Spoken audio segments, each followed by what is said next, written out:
Hello and welcome to Digital World 001. Today I just wanted to walk you through some of the different features of our Google Classroom and show you kind of how to get around and where your different folders are going to be.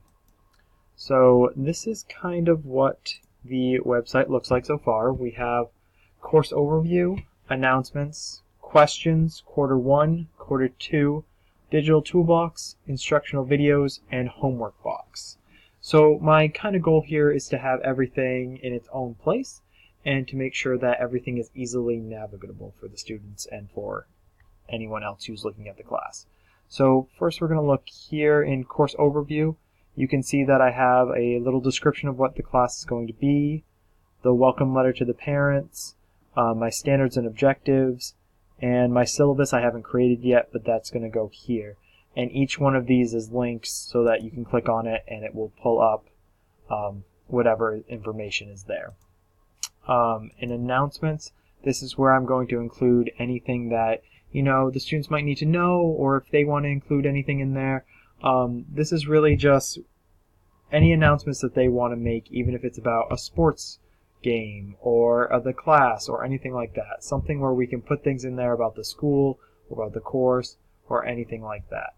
The question folder, if students have any questions that I don't necessarily need to be the one answering them, maybe another classmate can answer them, or maybe if it's just a question in general, it would go in this folder, so they would just go down here, click one of these different tabs, and it would open up a thing for them. The actual course itself, however, is going to be in quarter 1 and quarter 2. So far I have week 1 here, and each week is listed in kind of a continuum down there. So you would click, first off is going to be a checklist, the weekly what you need to do, and it's simple as they can either print this out, they can keep it a log in their own Google files, and they can just put a dot or a check next to things that they get done.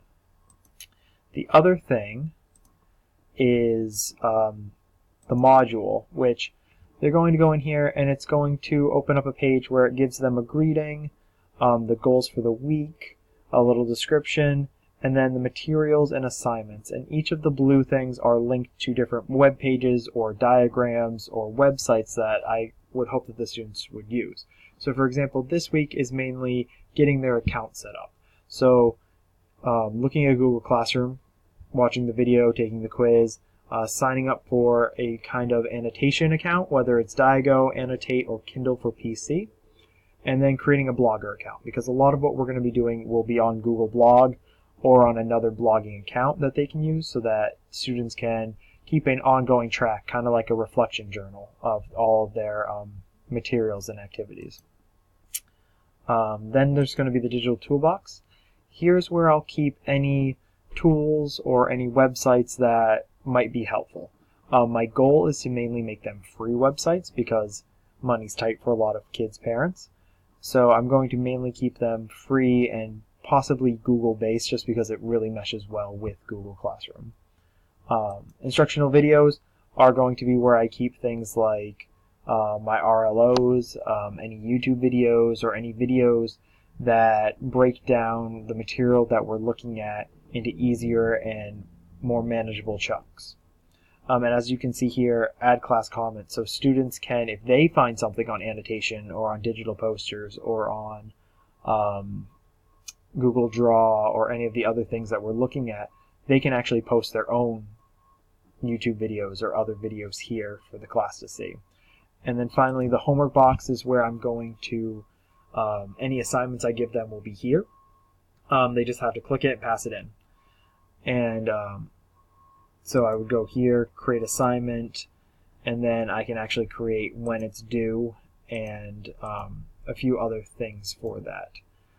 Anything in the quarter 1 box, so let me bring up my module again. Anything inside here is going to link directly to where it is, even if it's in some other section of Google Classroom. For example, the online toolbox will link directly to the digital toolbox here. This is what I have so far. I know it's not much at this time, but I'm really trying to figure out where I want to go and how to keep this organized in the best possible function for students as well as my own sanity's sake. So I look forward to seeing all of your guys' projects, and I hope to hear from you soon. Have a great day.